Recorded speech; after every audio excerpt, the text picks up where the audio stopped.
In the winter of 1891, travelers along the remote mountain trails of the Arkansas Ozarks began disappearing with alarming frequency. Not the gradual attrition that frontier communities expected from harsh weather, wild animals, or simple accidents, but systematic vanishings that followed patterns so precise they suggested human predation. By the time federal marshals arrived to investigate, 17 people had disappeared over the course of 4 months, leaving behind only their horses, their belongings, and traces of something far more sinister than ordinary frontier violence. The Dawson family homestead sat strategically positioned at the convergence of 3 major mountain trails, a location that placed them perfectly to monitor and intercept travelers moving through some of the most isolated terrain in Arkansas. Their property encompassed nearly 2,000 acres of dense forest, limestone caves, and rocky ravines that could easily conceal evidence of the most heinous crimes. For over a decade, the Dawsons had operated what appeared to be a legitimate way station, offering food, shelter, and supplies to weary travelers who were grateful to find hospitality in such forbidding wilderness. Elias Dawson, the family patriarch, was a man whose reputation in the scattered frontier communities ranged from respectful wariness to outright fear. Standing well over 6 feet tall with a frame that suggested both strength and endurance, Dawson possessed the kind of physical presence that commanded attention and discouraged casual conversation. His pale gray eyes held an unsettling intensity that seemed to evaluate everyone he encountered as either potential threat or potential prey, though few observers at the time understood the literal accuracy of that assessment. Martha Dawson, Elias's wife, presented a stark contrast to her husband's intimidating demeanor. She was a small, seemingly fragile woman whose nervous mannerisms and deferential behavior suggested someone who lived in constant fear of her husband's displeasure. Her interactions with travelers were limited to brief, stilted conversations about meals and accommodations, always conducted under Elias's watchful supervision. Most visitors to the Dawson homestead came away with the impression that Martha was a woman broken by the isolation and hardships of frontier life. The Dawson children completed a family portrait that appeared, on the surface, to represent typical frontier resilience and self-sufficiency. There were 5 children ranging in age from 8 to 22, each displaying the kind of practical skills and mature responsibility that wilderness living demanded. However, careful observers might have noticed that the Dawson children possessed an unusual combination of intelligence and calculated ruthlessness that set them apart from their frontier contemporaries. The eldest son, Nathan Dawson, had inherited his father's imposing physical presence along with a keen intelligence that he used primarily for planning and executing what the family privately called their harvesting operations. Nathan's role within the family hierarchy was that of chief scout and strategist, responsible for identifying suitable targets among the travelers who passed through their territory and developing the most efficient methods for separating those targets from potential witnesses or rescuers. The family's hunting methodology had been refined over years of practice into a system of terrifying efficiency. The process typically began with Elias or Nathan conducting casual surveillance of travelers along the mountain trails, evaluating each group for factors such as size, apparent wealth, likelihood of being missed if they disappeared, and potential for effective resistance. Solo travelers or small groups with valuable possessions represented ideal targets, while large parties or those traveling on official business were generally avoided as too risky. Once suitable prey had been identified, the Dawsons would initiate contact by offering assistance, information about trail conditions, or invitations to rest at their homestead. The family had cultivated a reputation as knowledgeable locals who could provide valuable guidance about safe routes, weather conditions, and potential hazards, making their offers of help appear both credible and beneficial to exhausted travelers. The Dawson homestead itself had been carefully designed to facilitate their hunting operations while maintaining the appearance of a legitimate way station. The main cabin was constructed with multiple hidden passages and concealed spaces that allowed family members to move unseen and to observe guests without being detected.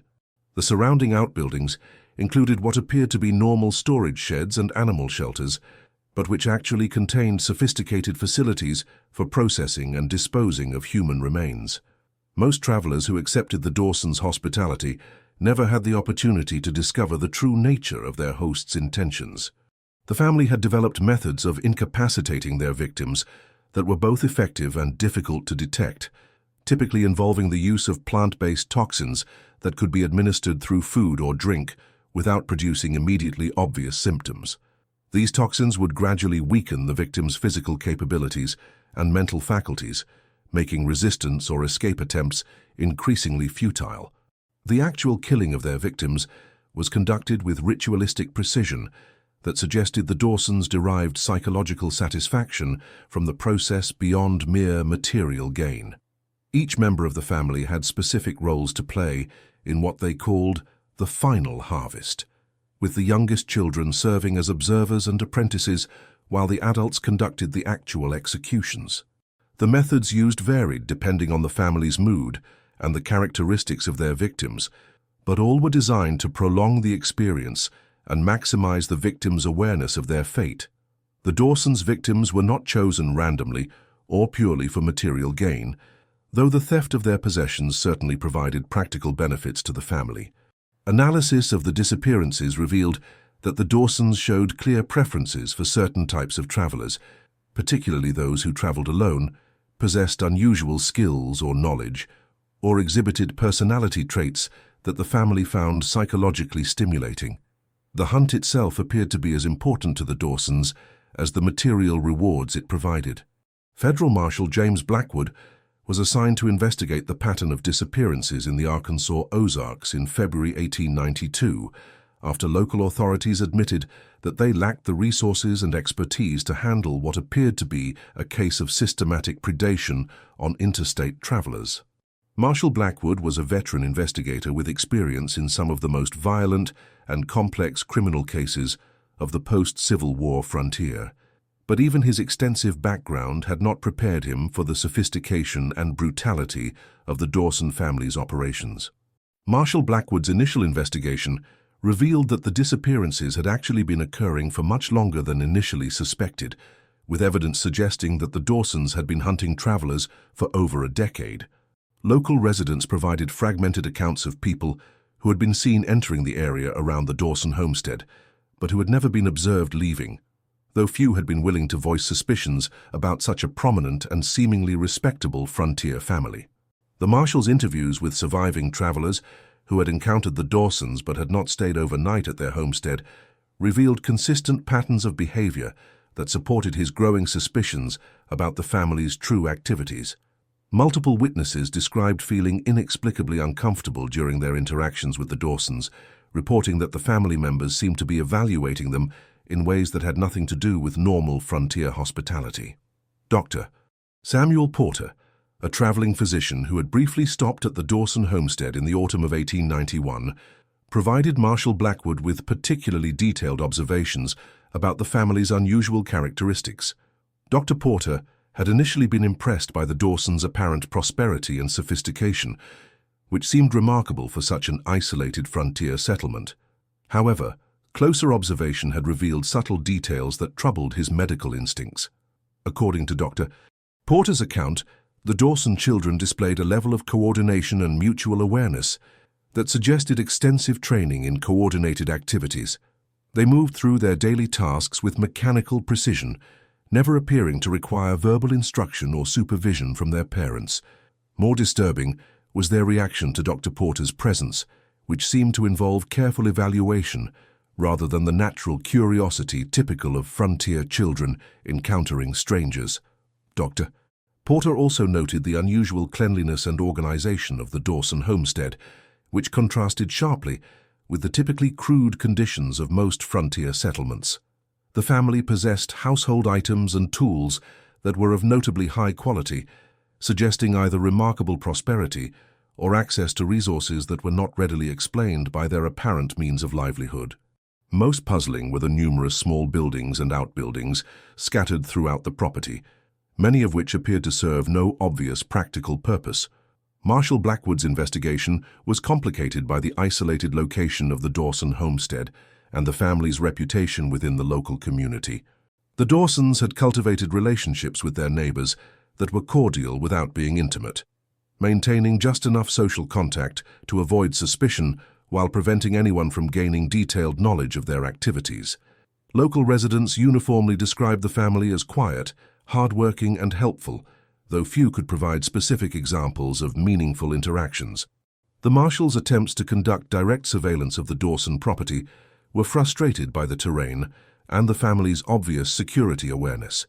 The homestead was positioned to provide excellent visibility of all approaches, while the surrounding forests offered numerous concealment opportunities that allowed the Dawsons to monitor anyone attempting to observe their activities. Marshal Blackwood quickly realized that any conventional investigation would likely be detected and countered long before it could produce useful evidence.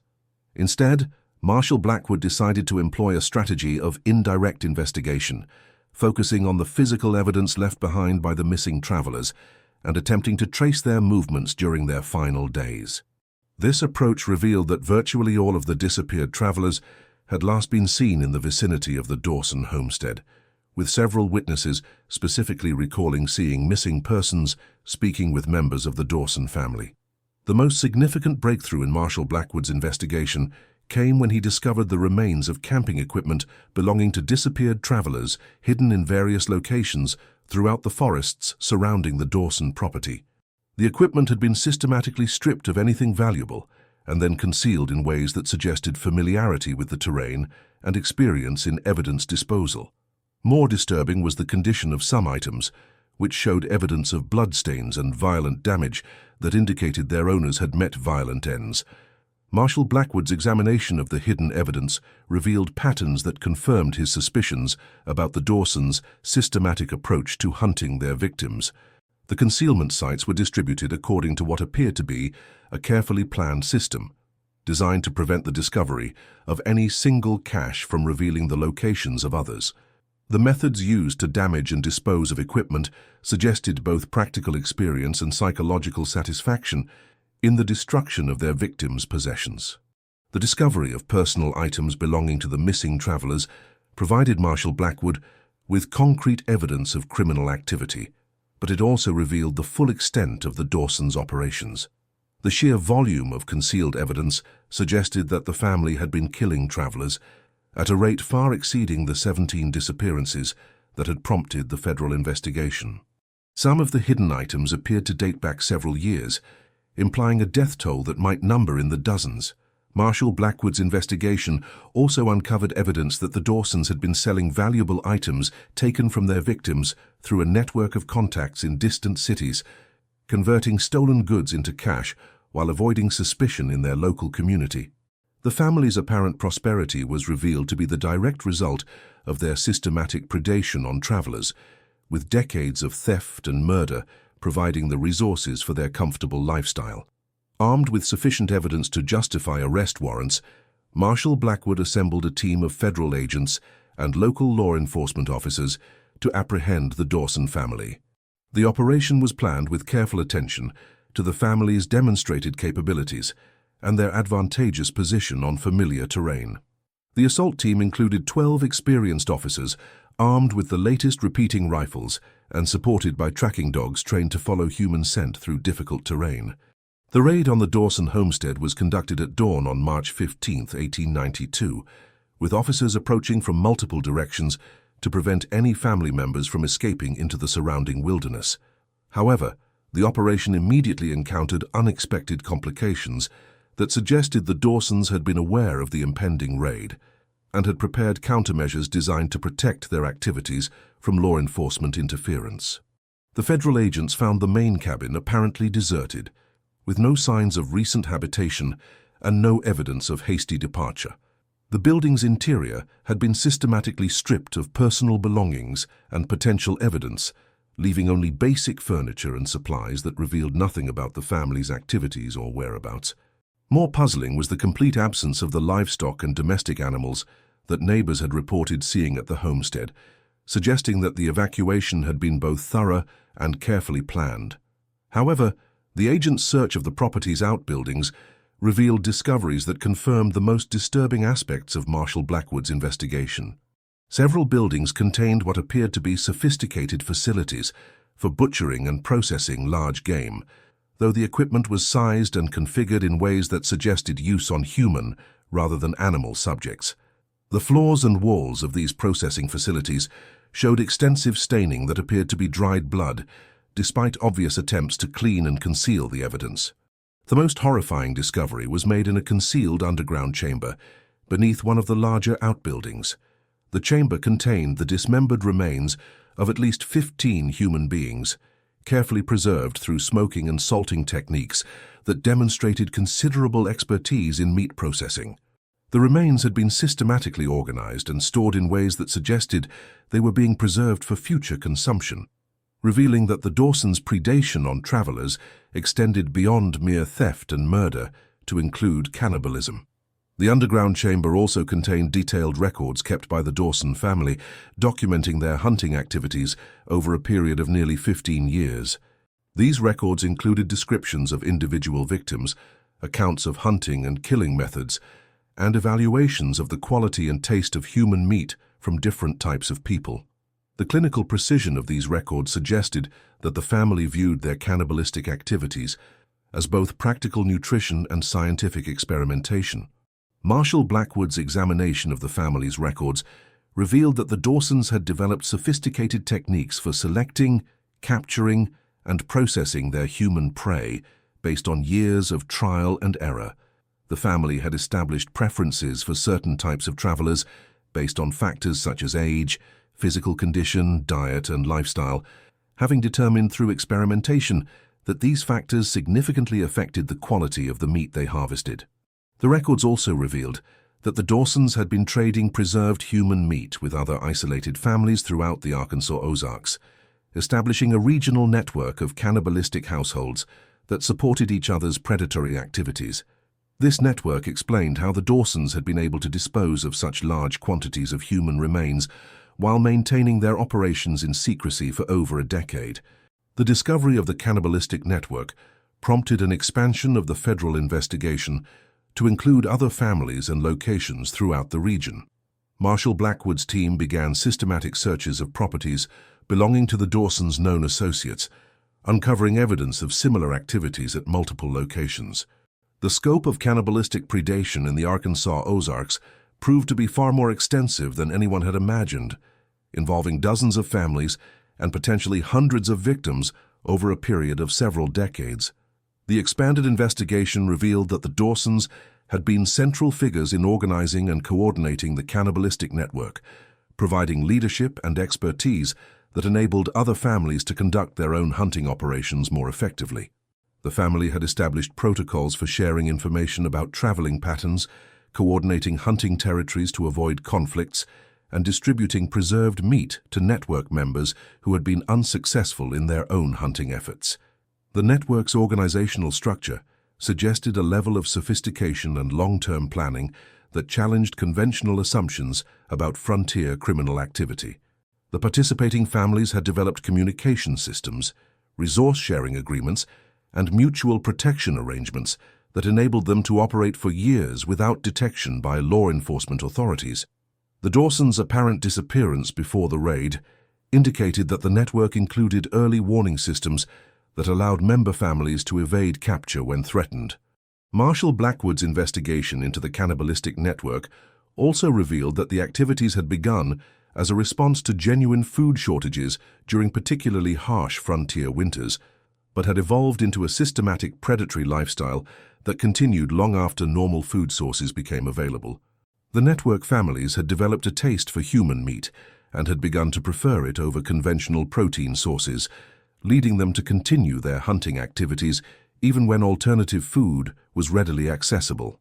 The psychological transformation that enabled ordinary frontier families to become systematic cannibalistic predators appeared to be facilitated by the social isolation of their remote locations and the gradual normalization of increasingly extreme behaviors. The network families had developed ideological justifications for their activities, portraying their victims as inferior beings whose deaths served the greater good of strengthening and sustaining superior individuals. The manhunt for the escaped Dawson family members became one of the most extensive law enforcement operations in Arkansas history, involving federal marshals, state militia units, and volunteer posses drawn from communities throughout the region. The search focused on the vast wilderness areas of the Ozark Mountains, where the family's knowledge of the terrain and their survival skills gave them significant advantages over their pursuers. Tracking the Dawsons proved exceptionally difficult due to their expertise in wilderness survival and their familiarity with the region's most remote and inaccessible areas. The family had apparently prepared multiple cache sites containing supplies and equipment that would enable them to survive indefinitely in the wilderness while avoiding contact with law enforcement or civilian populations. Their movements through the mountains were conducted with a level of stealth and planning that suggested military-style training in evasion techniques.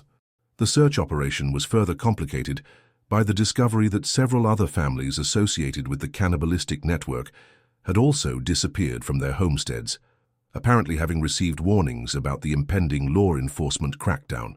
The coordination of these simultaneous evacuations indicated that the network possessed communication capabilities and escape plans that had been developed over years of preparation for potential discovery.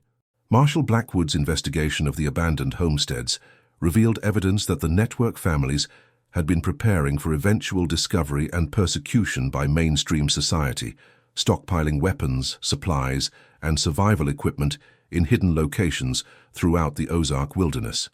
The families appeared to view themselves as being engaged in a form of warfare against conventional society, with their cannibalistic activities representing both practical necessity and ideological resistance to civilized values. The first confirmed sighting of Dawson family members came 3 months after their disappearance, when a group of surveyors working in remote areas of Newton County reported encountering several individuals who matched descriptions of the missing family. The encounter was brief and occurred at long range, but the surveyors were certain that they had observed Nathan Dawson and at least 2 other family members watching them from a distant ridgeline. Subsequent sightings of the Dawsons were reported by various travelers and workers throughout the Arkansas Ozarks, but the family members proved impossible to capture or corner. They appeared to be living as semi-nomadic hunters, moving constantly through the wilderness while avoiding any contact with law enforcement or settled communities. The pattern of sightings suggested that the family was following established routes and using predetermined shelter sites that enabled them to evade pursuit indefinitely. The Dawsons' continued presence in the Arkansas Ozarks created ongoing concerns about the safety of travelers and isolated residents throughout the region. Several additional disappearances occurred during the months following the family's escape, though it was unclear whether these incidents were the result of Dawson predation or the activities of other network families who had not been apprehended. The uncertainty surrounding the source of these disappearances created an atmosphere of fear and suspicion that affected travel and commerce throughout the region. Marshal Blackwood's attempts to predict and intercept the Dawsons' movements were frustrated by their apparent ability to obtain information about law enforcement activities through sources within the local population. The family demonstrated knowledge of search operations and patrol schedules that suggested they were receiving assistance from sympathizers or network associates who had not been identified during the initial investigation. The breakthrough that eventually led to the capture of some Dawson family members came from an unexpected source when Martha Dawson surrendered voluntarily to authorities in Little Rock in October 1892. Her decision to surrender appeared to be motivated by a combination of physical exhaustion, psychological breakdown, and fear of her own family members, whom she claimed had become increasingly violent and unstable during their months as fugitives. Martha Dawson's testimony provided law enforcement authorities with detailed information about the family's escape routes, survival methods, and current location patterns. Her account revealed that the psychological stresses of fugitive life had caused significant deterioration in family cohesion, with Elias becoming increasingly paranoid and violent toward family members who showed any signs of weakness or doubt about their lifestyle. According to Martha's testimony, the family had survived their months in the wilderness by continuing their cannibalistic predation, targeting isolated travelers and settlers who were unlikely to be missed or searched for effectively. However, the increased law enforcement presence in the region had made hunting more difficult and dangerous, forcing the family to take greater risks and to rely increasingly on violence rather than deception to overcome their victims. Martha also revealed that the family had maintained contact with other network members who were still at large, coordinating their activities through a system of hidden message drops and coded signals that enabled communication without direct contact. The network's mutual support system had continued to function despite the law enforcement crackdown, providing escaped families with supplies, information, and assistance in evading capture.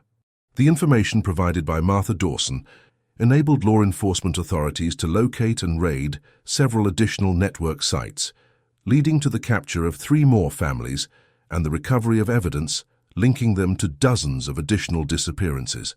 However, the core leadership of the network, including Elias Dawson and his oldest children, remained at large and continued to pose a significant threat to public safety throughout the region.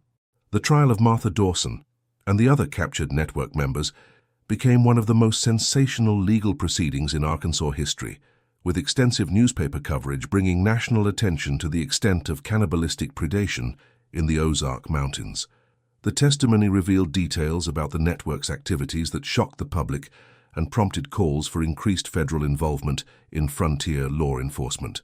Martha Dawson's testimony during her trial provided the most complete account available of the psychological and social factors that had enabled ordinary families to transform into systematic cannibalistic predators. Her description of the gradual normalization of violence and the development of ideological justifications for predatory behavior offered insights into how extreme criminal cultures could develop in isolated communities. According to Martha's testimony, the transformation had begun during a particularly harsh winter, when normal food sources had been exhausted and the family had been faced with the choice between starvation and consuming the body of a traveler who had died naturally while staying at their homestead. The initial act of cannibalism had been motivated purely by survival necessity, but it had established precedents and psychological frameworks that made subsequent acts of predation easier to rationalize and implement. The family's evolution from survival cannibalism to systematic hunting had occurred gradually over several years, with each successful predatory act increasing their confidence and expertise while reducing their psychological barriers to violence. The development of the regional network had provided social reinforcement for their activities and had created a subculture in which cannibalistic predation was viewed as normal and even admirable behavior. Martha's testimony also revealed the extent to which the cannibalistic lifestyle had become integrated into every aspect of the network family's daily lives. The hunting, killing, and processing of human prey had become routine activities that were conducted with the same matter-of-fact efficiency that other families applied to farming or livestock raising.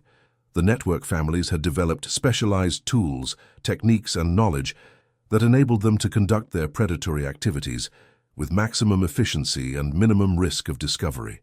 The trial proceedings revealed that the Dawson family and their network associates had killed and consumed at least 47 people over a period of 15 years, though the actual number of victims was likely much higher given the incomplete nature of the family's records and the probability that some activities had not been documented. The systematic nature of the predation and the sophisticated methods used to avoid detection indicated that the network represented one of the most successful serial killing operations in American criminal history. The sentencing of the captured network members resulted in multiple death penalties and life imprisonment terms, but the knowledge that the network's leadership remained at large continued to create concern about ongoing threats to public safety.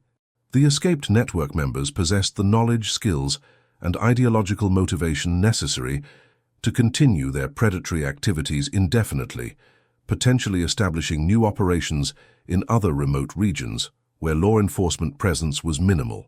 Marshal Blackwood's investigation into the cannibalistic network had broader implications for understanding frontier criminal activity and the potential for extreme deviant behavior to develop in isolated communities.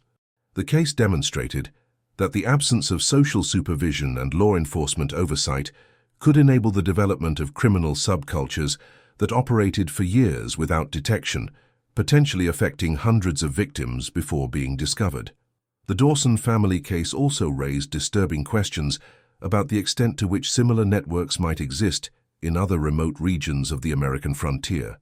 The sophisticated organization and communication systems revealed during the Arkansas investigation suggested that cannibalistic predation might be more widespread than law enforcement authorities had previously suspected, with networks of families potentially operating in isolation throughout the Western Territories. The long-term impact of the Dawson family revelations extended beyond immediate law enforcement concerns to affect patterns of travel, settlement, and economic development throughout the Arkansas Ozarks. The knowledge that travelers had been systematically hunted and killed created lasting fears about the safety of remote areas, leading to changes in transportation routes and the establishment of increased security measures for commercial and government activities in wilderness regions. The psychological trauma experienced by communities throughout the region also had lasting effects on social relationships and cultural attitudes. The discovery that respected community members had been engaged in systematic cannibalistic predation created widespread suspicion and paranoia that affected neighbor relationships and community cohesion for decades after the initial revelations. Despite extensive ongoing law enforcement efforts, Elias Dawson and several other core network members were never captured, though reported sightings continued to occur throughout the Arkansas Ozarks and surrounding regions for years after their initial escape. The inability to apprehend the network's leadership meant that the threat of continued predatory activity remained a constant concern for law enforcement and civilian populations throughout the region. The most credible final sighting of Elias Dawson occurred in 1897, when a group of timber workers reported encountering an individual matching his description in remote areas of the Ouachita Mountains. The encounter was brief and occurred during conditions that made positive identification difficult, but the physical characteristics and behavior patterns observed by the witnesses were consistent with previous Dawson sightings. The legacy of the Dawson family and their cannibalistic network continued to influence law enforcement practices and community attitudes in frontier regions for decades after their disappearance. The case established precedents for federal intervention in local criminal matters and led to the development of improved communication and coordination systems between law enforcement agencies operating in remote areas. Modern analysis of the Dawson family case has provided insights into the psychological and social factors that enable the development of extreme criminal behavior in isolated communities. The family's transformation from frontier settlers to systematic predators illustrated the potential for ordinary individuals to develop into dangerous criminals when removed from conventional social constraints and supervision. The Dawson family's sophisticated hunting methods and organizational capabilities also demonstrated that frontier criminals could develop levels of expertise and coordination that rivaled those of conventional military or commercial operations. Their success in evading law enforcement for extended periods showed that remote wilderness areas could provide effective sanctuary for criminal organizations that possessed appropriate survival skills and local knowledge. The case remains one of the most disturbing examples of systematic cannibalistic predation in American criminal history, representing a unique combination of frontier violence, organized criminal activity, and extreme deviant behavior that challenged conventional understanding of human nature and criminal capability. The Dawson family's legacy serves as a reminder that the absence of civilized oversight can enable the development of criminal subcultures that pose extraordinary threats to public safety and social order. In the end, the Dawson family case illustrates the potential for human behavior to descend into systematic predatory violence when social constraints are removed and survival pressures create justifications for extreme acts. Their story serves as both a historical curiosity and a cautionary tale about the importance of maintaining civilized values and social oversight, even in the most remote and challenging environments. The investigation into the Dawson cannibalistic network took an unexpected turn in 1894 when Dr. Heinrich Zimmermann, a German anthropologist studying frontier social structures, arrived in Arkansas to conduct his own research into what he called devolutionary social phenomena. Dr. Zimmermann had developed theories about how isolated human communities could regress to primitive behavioral patterns under specific environmental and social pressures, and the Dawson case provided him with an unprecedented opportunity to test his hypotheses. Dr. Zimmerman's academic background included extensive study of cannibalistic practices among various indigenous cultures, along with research into the psychological mechanisms that enabled ordinary individuals to engage in extreme forms of violence and predation. His arrival in Arkansas was prompted by newspaper accounts of the Dawson trials, which he recognized as potentially representing a unique example of spontaneous cultural devolution within a civilized population. The German anthropologist's research methods were far more systematic and comprehensive than the law enforcement investigation had been, focusing on the cultural and psychological factors that had enabled the development of the cannibalistic network, rather than simply documenting criminal activities. Dr.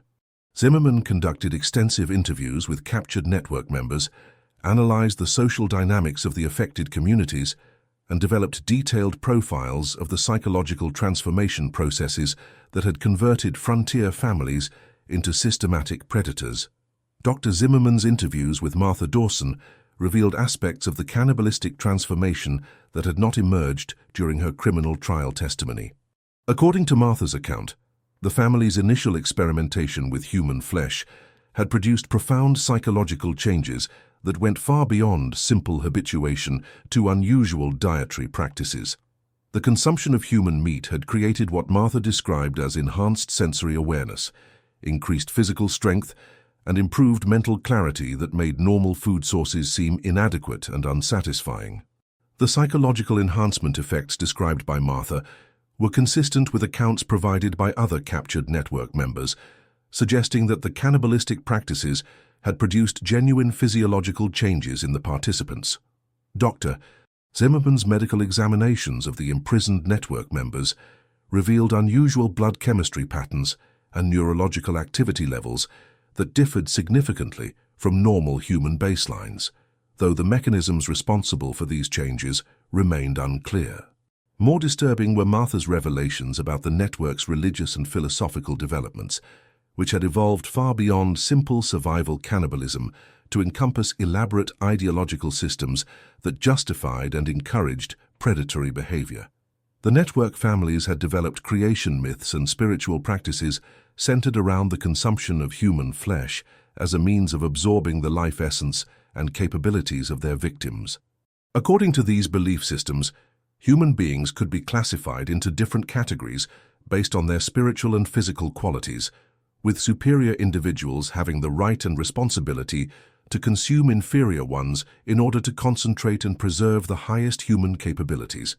The network families viewed themselves as evolutionary pioneers who were developing enhanced human forms through selective predation and controlled breeding practices. Dr. Zimmerman's research revealed that the network had been experimenting with selective breeding programs designed to enhance the physical and mental capabilities of their children through careful genetic selection and dietary practices that included regular consumption of human flesh from infancy. The network families believed that children raised on human meat from birth would develop superior capabilities that would enable them to function as a new form of enhanced humanity. The selective breeding experiments had apparently produced children who displayed unusual physical and mental characteristics, including enhanced sensory capabilities, improved coordination and reflexes, and cognitive abilities that exceeded normal childhood developmental patterns. However, these enhanced children also showed significant behavioral abnormalities, including complete absence of empathy for non-network individuals and instinctive predatory responses to unfamiliar humans. Dr. Zimmerman's documentation of the network's breeding experiments revealed that the families had been maintaining detailed genealogical records and conducting systematic evaluations of genetic traits across multiple generations. The network's understanding of heredity and genetic manipulation was remarkably advanced for the 1890s, suggesting that their knowledge had been developed through extensive practical experimentation over decades of selective breeding. The enhanced children produced by the network's breeding programs were trained from early childhood in hunting, tracking, and killing techniques that prepared them to function as efficient predators of normal humans. Their education included detailed instruction in human anatomy, psychology, and behavior patterns that enabled them to identify and exploit weaknesses in potential victims with remarkable effectiveness. Dr. Zimmerman's interviews with network members also revealed the existence of a sophisticated communication system that enabled coordination between families across vast geographical areas. The network used coded messages, symbolic markers, and ritualistic practices to share information about hunting opportunities, law enforcement activities, and genetic material exchanges without relying on conventional written or verbal communication methods. The communication system included the use of specific animal and plant symbols, carved into trees, rocks, and buildings, to convey complex information about territorial boundaries, successful hunting locations, and potential threats. Network members were trained to read and interpret these symbols from childhood, creating a form of written language that was completely incomprehensible to outsiders, but highly effective for internal communication. Dr. Zimmerman discovered that the network had also developed sophisticated preservation and storage techniques that enabled them to maintain large quantities of processed human meat for extended periods without refrigeration. These techniques involved combinations of smoking, salting, and chemical treatment methods that produced preserved meat with exceptional nutritional density and flavor characteristics. The preserved human meat produced by the network was apparently superior in nutritional content to conventional protein sources, providing network members with enhanced physical capabilities and extended lifespans compared to normal frontier populations. The preservation techniques also enabled the network to maintain emergency food supplies that could sustain families through harsh winters or periods when hunting opportunities were limited. The network's preservation methods were closely guarded secrets that were passed down through family lines and shared only with trusted network associates. Dr. Zimmerman's attempts to document these techniques were met with resistance from captured network members, who viewed the information as sacred knowledge that should not be shared with outsiders under any circumstances. Dr. Zimmerman's research also uncovered evidence that the network had been experimenting with various methods of enhancing the nutritional and psychological effects of human flesh consumption through the use of herbal additives and ritualistic preparation techniques. These experiments had led to the development of specialized recipes and preparation methods that maximized the perceived benefits of cannibalistic practices. The enhanced preparation techniques involved the use of specific plant materials that were believed to concentrate and amplify the life essence contained in human flesh, creating what the network members described as communion meals that provided spiritual as well as physical nourishment. These ritualistic meals were central to the network's religious practices and served to reinforce the ideological beliefs that justified their predatory lifestyle. The German anthropologist's investigation revealed that the network's cannibalistic practices had evolved into a complete alternative culture with its own values, beliefs, social structures, and artistic expressions. Network families had developed distinctive forms of music, visual art, and storytelling that celebrated predatory themes and reinforced the psychological conditioning necessary to maintain their lifestyle. The network's cultural productions included songs and stories that portrayed normal humans as inferior creatures, whose primary purpose was to serve as food sources for superior network members. These cultural materials were used to educate network children and to maintain group cohesion during periods of stress or external pressure from law enforcement activities. Dr. Zimmerman's documentation of the network's cultural development provided unprecedented insights into how alternative human societies could emerge within broader, civilized contexts. The network had succeeded in creating a stable, self-sustaining culture that was completely incompatible with conventional human values, but which provided its members with satisfying social roles and meaningful life experiences. The sustainability of the network's culture was demonstrated by its persistence, despite law enforcement pressure and the capture of numerous members. The captured individuals maintained their loyalty to network values and refused to cooperate with efforts to eliminate the remaining free network families, suggesting that their cultural conditioning was profound and permanent. Dr. Zimmerman's research also revealed that the network had been expanding its geographical range and membership base through systematic recruitment of compatible individuals from mainstream society. The network had developed sophisticated methods for identifying potential recruits among travelers, settlers, and even law enforcement personnel who displayed characteristics that suggested compatibility with their lifestyle and values. The recruitment process typically began with careful observation and evaluation of potential candidates, followed by gradual introduction to network concepts and practices through seemingly innocent social interactions. Compatible individuals would be gradually inducted into network activities through a series of increasingly extreme initiation procedures that culminated in participation in cannibalistic rituals. The initiation process was designed to create permanent psychological bonds between new members and the network, while severing their connections to mainstream society. New recruits were required to participate in the hunting and killing of former associates as a means of demonstrating their commitment to network values and eliminating potential sources of external loyalty. Dr. Zimmerman discovered that the network had been particularly successful in recruiting individuals with backgrounds in law enforcement, military service, and frontier survival, recognizing that these individuals possessed skills and knowledge that could enhance the network's capabilities. Several suspected network members had been identified among local law enforcement personnel, explaining how the network had been able to obtain advance warning of raids and investigations. The infiltration of law enforcement agencies by network members represented a significant threat to ongoing efforts to locate and eliminate the remaining cannibalistic families.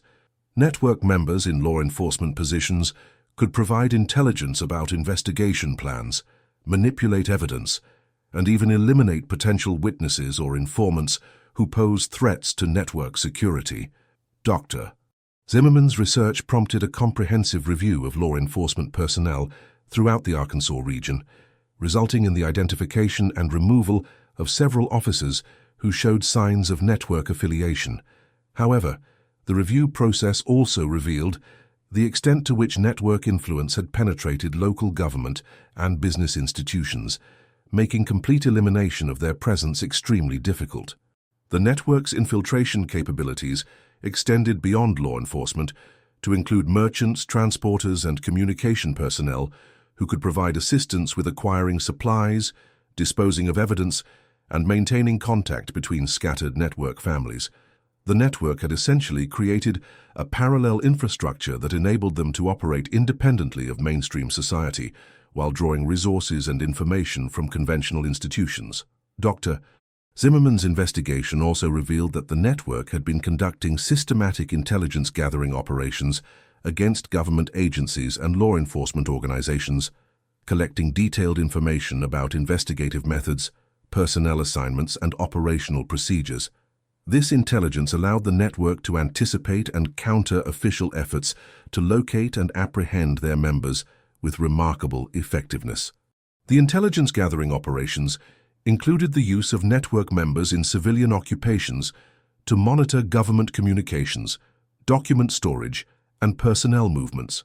The network had developed sophisticated methods for acquiring and analyzing official documents without leaving evidence of their access, enabling them to stay informed about law enforcement activities while maintaining their own operational security.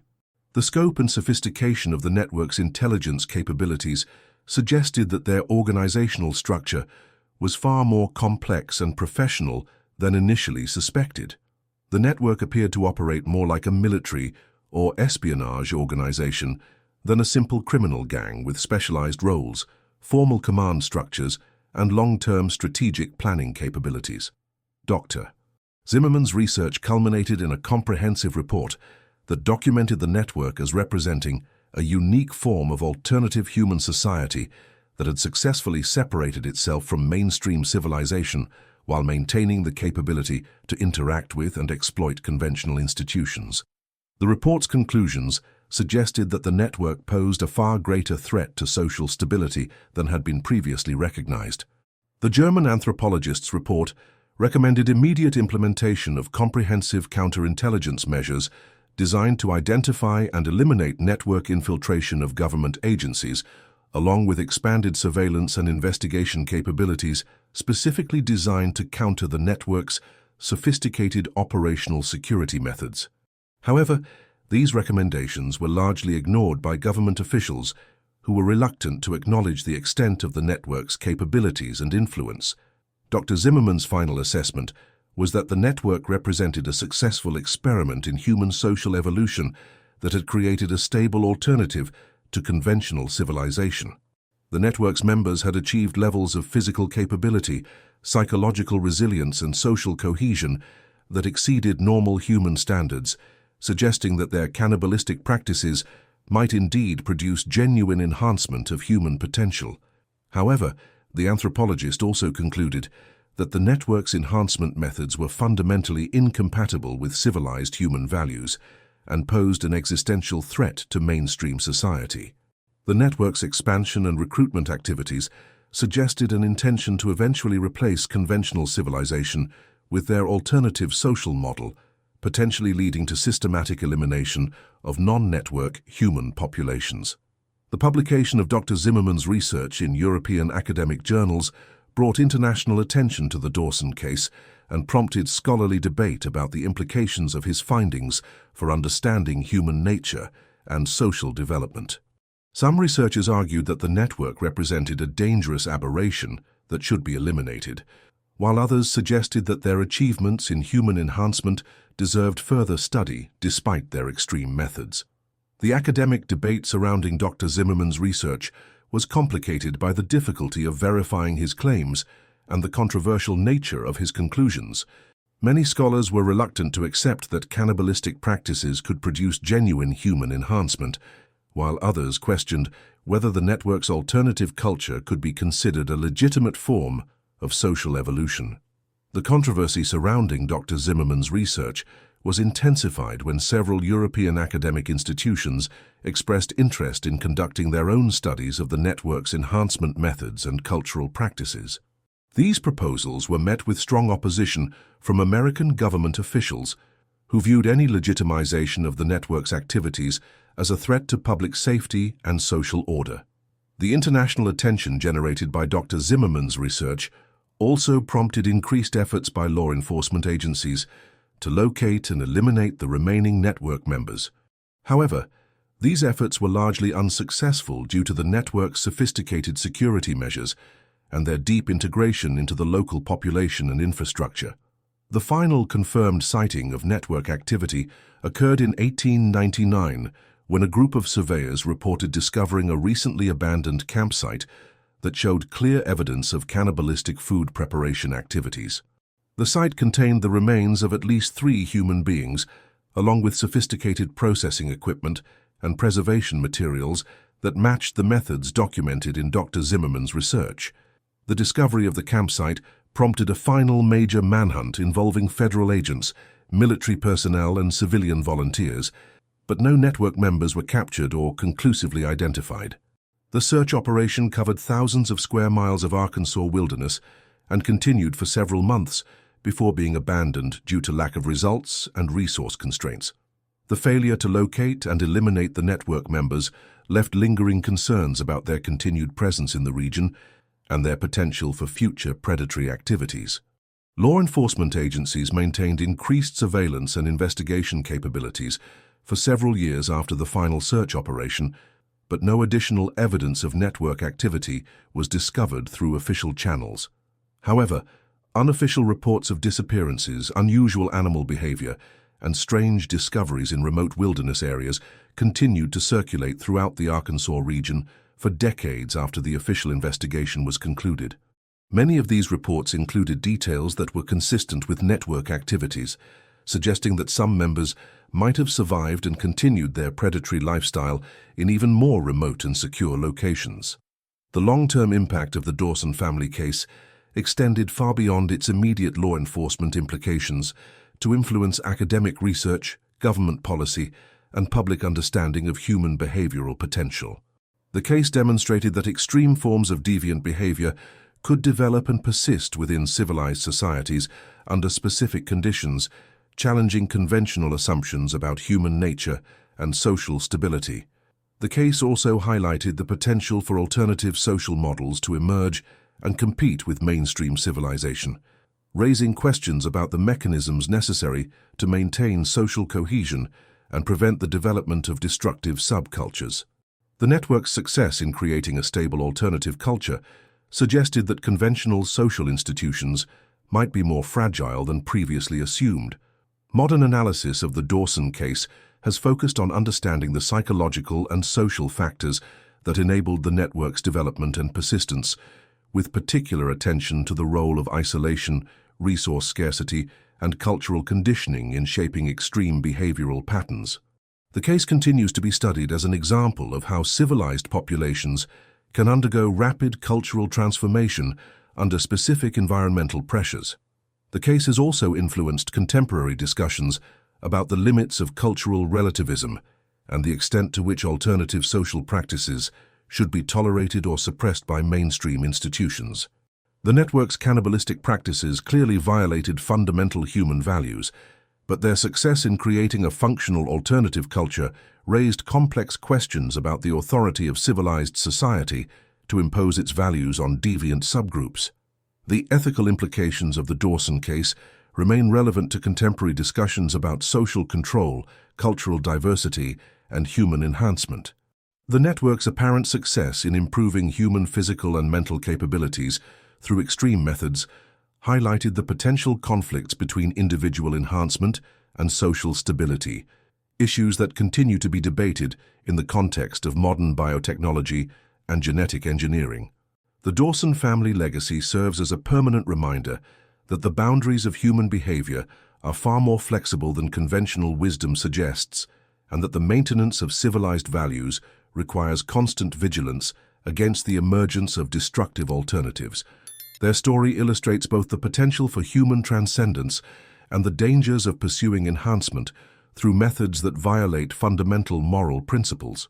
In the remote wilderness areas of the Arkansas Ozarks, the question of whether the Dawson network truly disappeared or simply became more carefully hidden remains unanswered. The family that began by hunting guests along mountain trails may have evolved into something far more sophisticated and dangerous. Continuing their predatory evolution in forms that mainstream society has yet to recognize or understand.